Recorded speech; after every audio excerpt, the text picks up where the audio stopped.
The phone call came at 3 a.m., jolting me awake in my Cleveland apartment.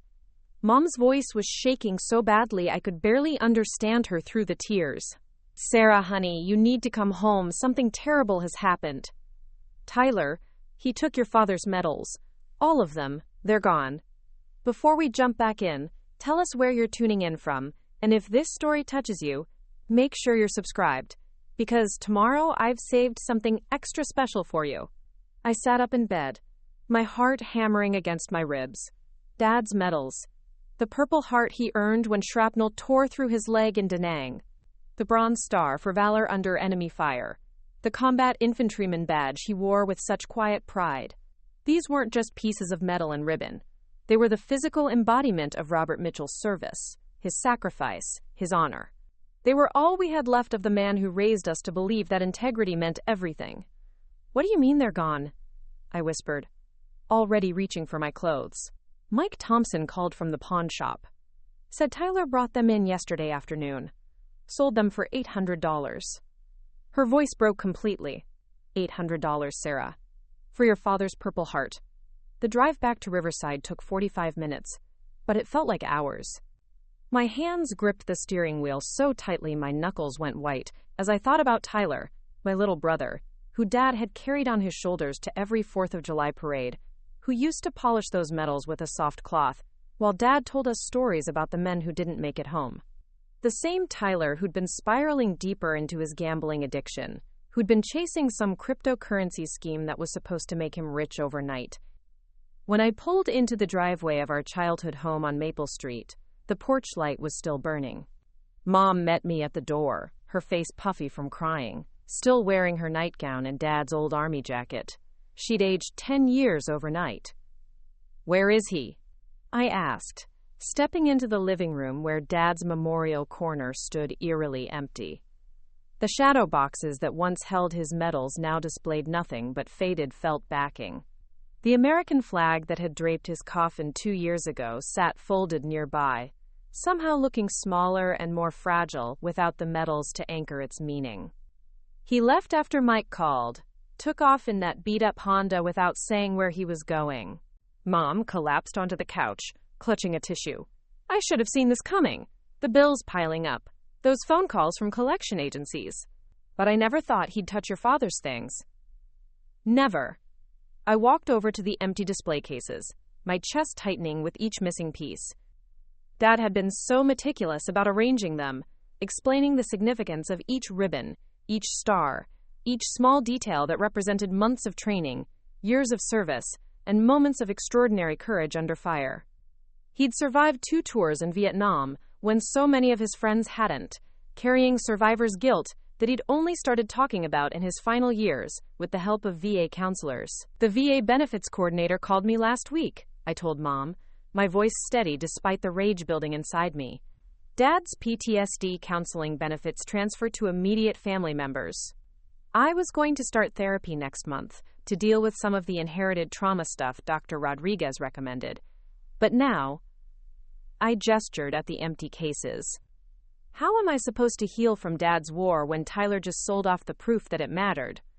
Mom looked up at me with red-rimmed eyes. "Maybe you're being too dramatic about this, honey. They're just things. Metal and cloth. Your father's real legacy is in how he raised you kids, not in some old medals sitting in a box." "Just things?"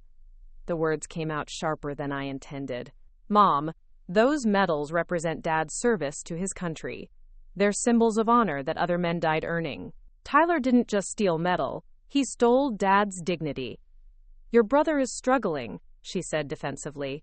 "He's got debts, and this cryptocurrency thing was supposed to fix everything. He probably panicked. We've all made mistakes when we're desperate." I stared at her, recognizing the same enabling pattern that had allowed Tyler's gambling to escalate over the past 3 years. Every maxed-out credit card, every borrowed car payment, every sob story about being just one bet away from turning it all around. She'd covered for him, made excuses, treated his addiction like a character flaw instead of the destructive disease it had become. $800, Mom. For Dad's Purple Heart. There are veterans who would give anything to have earned what Tyler sold for grocery money. The next morning brought Tyler home like a beaten dog, slinking through the back door with his head down, and that familiar sheepish expression he'd worn since childhood whenever he'd broken something valuable. I was sitting at the kitchen table with my coffee, having spent the night on Mom's couch, waiting for this exact moment. He looked terrible. Unshaven, clothes wrinkled, the dark circles under his eyes telling the story of another sleepless night chasing his next big score. "Hey, Sarah," he mumbled, avoiding my gaze as he headed straight for the coffee pot. "Didn't know you were coming home this weekend." "Cut the act, Tyler. We know what you did." His shoulders sagged, and for a moment he looked like the scared 10-year-old who used to hide behind Dad's recliner when he'd broken neighbors' windows with his baseball. But this wasn't a broken window. This was $800 worth of dishonor that could never be fully repaired. Mom emerged from the laundry room, her face puffy from another night of crying. "Tyler, honey," Mike Thompson called again this morning. "He feels terrible about the whole thing. Says he had no idea those medals belonged to your father." "Look, I can explain everything," Tyler started, his voice taking on that familiar wheedling tone he used whenever his schemes fell apart. "This crypto investment opportunity came up, and I needed seed money fast. Just a temporary loan. I was going to buy them back as soon as the profits came in. I felt my jaw clench so hard it hurt." "A loan? You don't loan out someone's military honors, Tyler. You especially don't loan out a dead man's Purple Heart to fund your gambling addiction." "It's not gambling, it's investing," he snapped, finally meeting my eyes with a flash of his old defiance. "You wouldn't understand because you've never taken a real risk in your life. Always playing it safe, always following the rules. Dad would have understood. He believed in taking chances." "Dad believed in honor," I shot back. "He believed in sacrifice and service and putting something bigger than yourself first. He didn't believe in pawning off his brother's memories to chase get-rich-quick schemes." Tyler's face reddened. Those medals weren't doing anyone any good sitting in those boxes. At least now they're serving a purpose. When this investment pays off, I'll buy them back and have enough left over to take care of Mom properly. Dad would want that. The audacity of it took my breath away. He was actually trying to frame his theft as some kind of noble gesture, as if selling Dad's Combat Infantryman Badge was somehow an act of filial responsibility. I looked at Mom, waiting for her to call out this obvious manipulation, but instead she was nodding slowly. "He has a point, Sarah," she said quietly. "Your father always worried about how I'd manage financially after he was gone. The VA benefits help, but they don't cover everything. If Tyler's investment works out..." "If?" I stood up so fast my chair scraped against the linoleum. "Mom, there is no if. Tyler has been chasing these imaginary windfalls for 3 years. Remember the sports betting system that was going to pay for his community college? The MLM scheme that was going to make him a millionaire?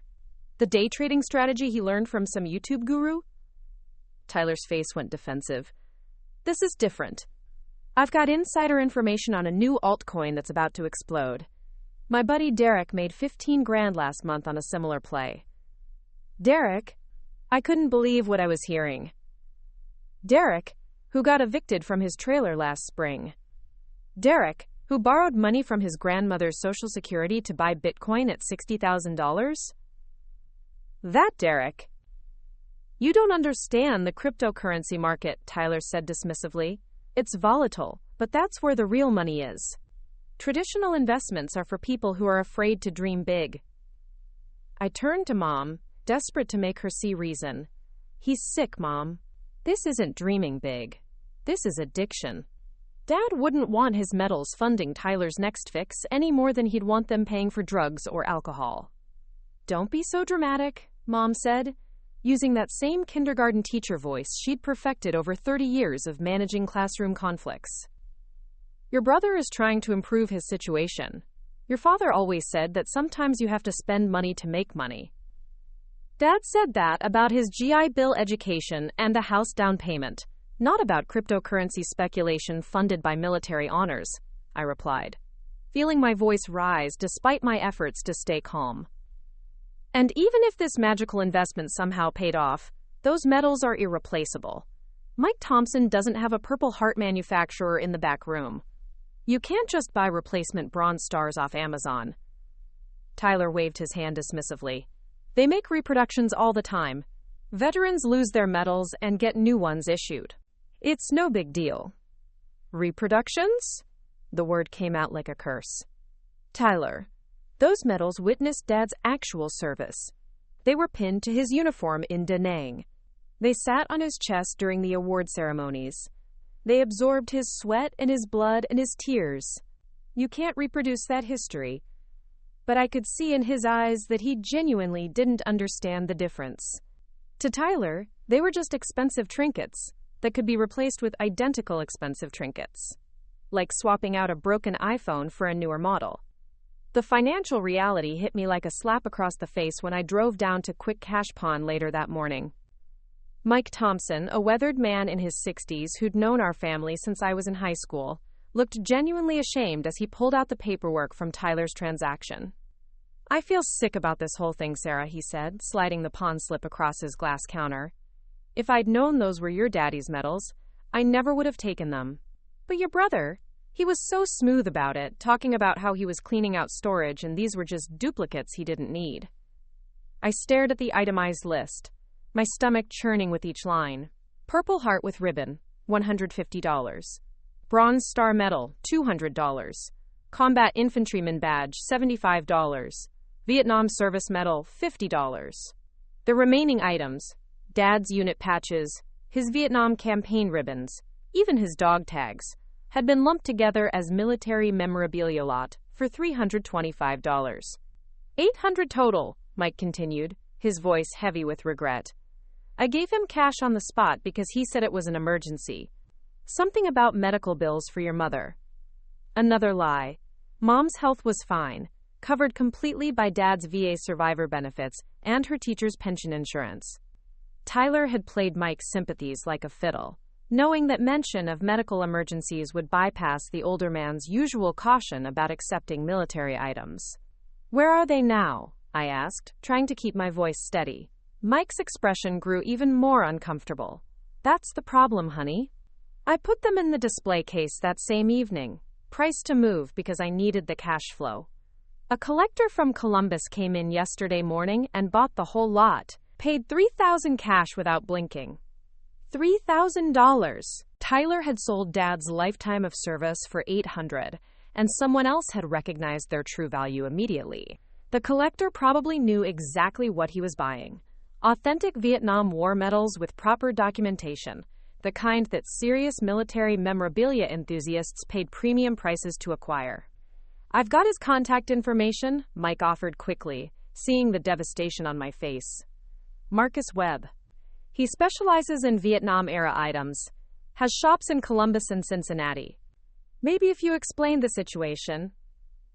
I took the business card with numb fingers, knowing that any conversation with this Marcus Webb would start with me begging him to sell back my own father's honors. Even if he agreed, I'd be looking at paying nearly 4 times what Tyler had received. Money I didn't have since my counseling job at the Cleveland Community Center barely covered my rent and student loan payments. The drive home felt endless, my mind calculating impossible numbers. $3,000 might as well have been $30,000 on my salary. I'd been living paycheck to paycheck, while trying to rebuild my life after my own struggles with anxiety and depression. The inherited trauma that Dr. Rodriguez said was common among children of combat veterans. The same trauma I'd been planning to address using Dad's VA benefits. The therapeutic support that felt meaningless now without the tangible connection to his service. When I walked back into the house on Maple Street, Tyler was sitting at the kitchen table with his laptop open, charts and graphs covering the screen in an explosion of green and red lines.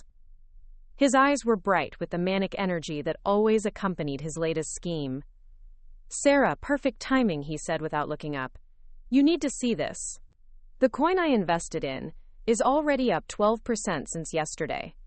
At this rate, I'll have enough to buy back Dad's medals and still clear $2,000 profit within the week. The medals are gone, Tyler. That got his attention. His head snapped up from the screen, confusion creasing his features. What do you mean gone? Preparing and narrating this story took us a lot of time, so if you are enjoying it, subscribe to our channel. It means a lot to us. Now back to the story. Sold to a collector in Columbus for $3,000. I let the number hang in the air, watching his face process the mathematics of his mistake. 3,000? His voice cracked slightly. But Mike only gave me 800. Because that's how pawn shops work, you idiot! They buy low and sell high. Mike flipped Dad's Purple Heart for a 400% profit in less than 24 hours. Tyler's fingers flew over his keyboard, pulling up what looked like a cryptocurrency exchange platform. Okay, but look at this. My investment is performing exactly like Derek predicted. If I cash out now, I'll have about $950. That's already a profit. You need $3,000 to buy them back, not $900. But that's assuming this Marcus guy won't negotiate. And besides, my coin is just getting started.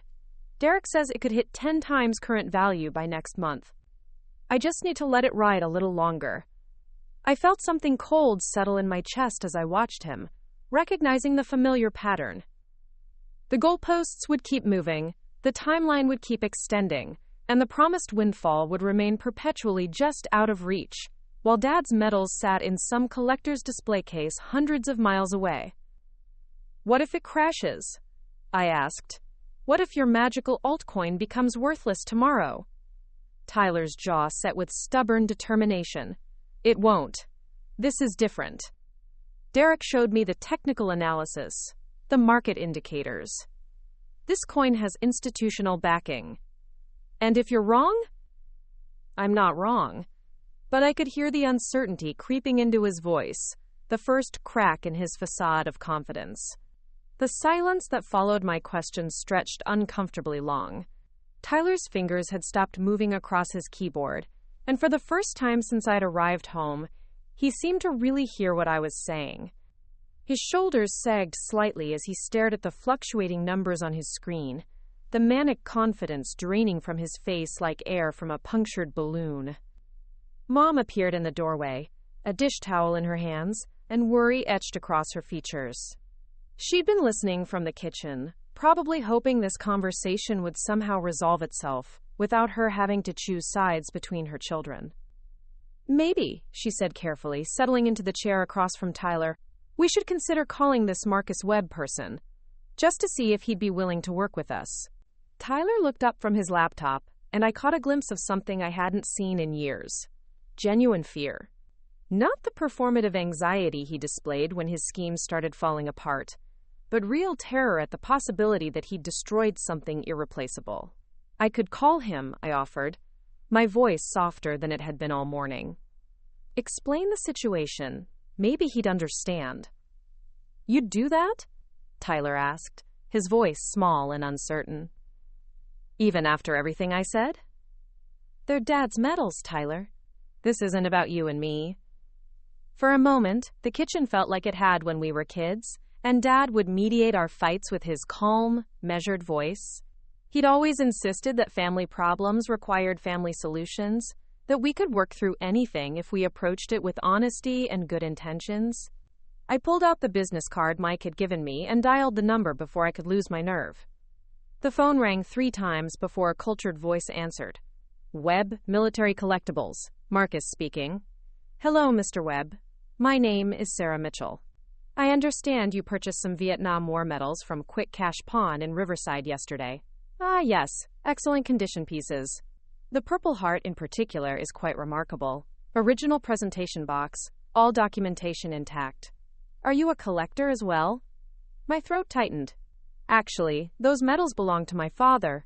They were sold without permission by my brother, and we're hoping to buy them back. The line went quiet for several long seconds. When Marcus spoke again, his voice had lost its business-like efficiency. I see. That's unfortunate. These situations arise more often than you might think, unfortunately. Family members sometimes don't understand the significance of what they're selling. We understand completely, I said quickly. My father served 2 tours in Vietnam. Those medals represent his entire military career. They're all we have left of his service.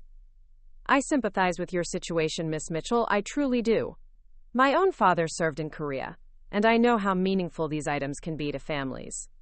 He paused, and I could hear papers rustling in the background. However, I purchased these pieces in good faith from a legitimate dealer. I've already invested considerable time in authentication and documentation.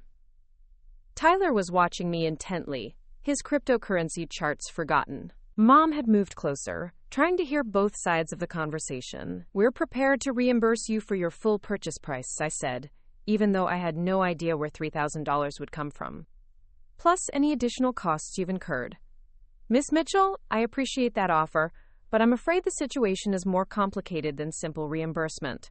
I've already promised these pieces to a client in Cincinnati, a serious collector who's been seeking a Purple Heart from the 25th Infantry Division specifically. Your father's medal fits his requirements perfectly.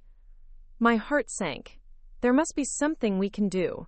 These medals mean everything to our family. I understand, and I wish I could help, but I run a business, not a charity. I have obligations to my clients and my reputation to consider. If I started backing out of sales every time a family claimed their items were sold without permission, I'd be out of business within a year. Tyler grabbed the phone from my hand suddenly. Mr. Webb, this is Tyler Mitchell, Sarah's brother. I am the one who sold you those medals. Look, I made a mistake, okay? But I've got an investment that's about to pay off big. If you could just hold on to them for a week, maybe 2 weeks max, I'll pay you $5,000 for them. Cash. I wanted to disappear into the floor. Tyler was negotiating with money he didn't have, making promises based on cryptocurrency speculation, probably destroying any chance we might have had of appealing to Marcus Webb's sympathy. Mr. Mitchell, Marcus's voice had turned distinctly cooler. I'm a professional dealer, not a loan shark.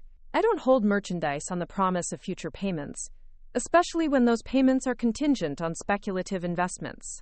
But this is different, Tyler pressed on, ignoring my frantic gestures for him to stop talking. This isn't some get-rich-quick scheme. I've got solid information from reliable sources. The coin I'm invested in has serious institutional backing. Young man, I've been in this business for 25 years. I've heard every sob story, every promise of easy money, every guarantee of imminent windfalls. The answer is no. The finality in his voice was unmistakable. Tyler's face crumpled as the reality hit him. His silver tongue and desperate charm weren't going to fix this mess. However, Marcus continued, his tone softening slightly, I'm not entirely without compassion. If your family can raise $3,500 by Friday, I'll sell the collection back to you at cost plus my standard handling fee. That gives you 4 days. $3,500. In 4 days, on my salary, it might as well have been $35,000. The phone call ended with Marcus Webb's offer hanging over us like a ticking bomb. $3,500 in 4 days. I stared at the silent phone in my hand, doing the mental math that confirmed what I already knew. It was impossible. My checking account held maybe $400, and that was earmarked for rent due next week. Tyler sat motionless at his laptop, the weight of his cryptocurrency gamble suddenly feeling very real and very dangerous. $3,500? Mom repeated quietly, sinking deeper into her chair. That's more than I make in 2 months. We could take out a loan, Tyler suggested weakly, but his voice lacked conviction. His credit was already destroyed from previous gambling debts, and Mom's teacher pension barely qualified her for a grocery store credit card, let alone a major personal loan. I found myself considering desperate options. My credit cards were nearly maxed from my own financial struggles, but maybe I could squeeze out another 1,000 between them. Maybe Maria Santos, my best friend since high school, could help with a short-term loan. Maybe Dr. Rodriguez knew of emergency assistance programs for veterans' families. Each possibility felt like grasping at smoke. There's got to be another way, I said, more to myself than to them. What about Dad's life insurance policy? Wasn't there something left that we haven't touched? Mom shook her head slowly. That money went to pay off the house and his medical bills. The funeral costs alone ate up most of what remained. Tyler suddenly straightened, his face brightening with renewed hope. Wait, what about the storage unit? Dad had that old footlocker full of military stuff. Maybe there's something valuable in there we could sell. The suggestion hit me like a physical blow. You want to sell more of Dad's belongings to fix the mess you made selling his belongings?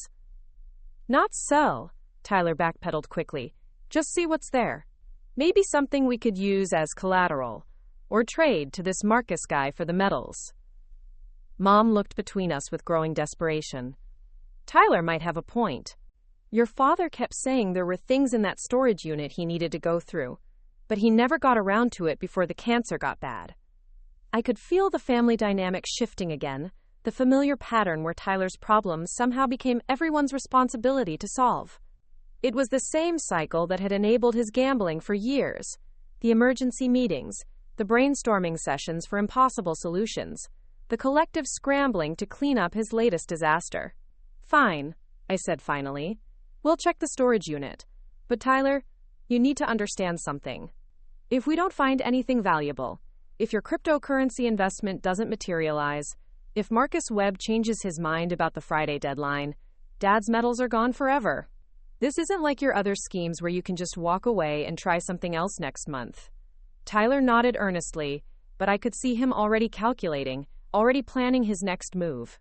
His laptop screen still showed the cryptocurrency charts, and I caught him glancing at the numbers, even as we discussed ransacking Dad's personal effects. The storage unit is on Route 9, near the old grain elevator, Mom said, getting up to fetch the keys. Unit 247. I haven't been there since we cleaned out your father's workshop. An hour later, we stood in front of a metal roll-up door that contained the overflow of Robert Mitchell's life. When Mom raised the door, the musty smell of old cardboard and mothballs washed over us. The unit was organized with military precision. Labeled boxes stacked according to size, Dad's old workbench pushed against the back wall, tarps covering larger items I couldn't immediately identify. Tyler dove in immediately, pulling boxes down and rifling through their contents with the frantic energy of a treasure hunter. Old photo albums, Dad's college textbooks, Christmas decorations, a box of Mom's teaching supplies, nothing that would fetch more than garage sale prices. Here, Tyler called out, dragging a heavy wooden footlocker from behind the workbench. This has got to be the military stuff. The footlocker was secured with a combination lock, but Mom knew the numbers. Dad's enlistment date. Inside, wrapped in tissue paper and plastic bags, we found the remnants of Robert Mitchell's Army career. His dress uniform, yellowed with age but still immaculate. Field manuals and training certificates.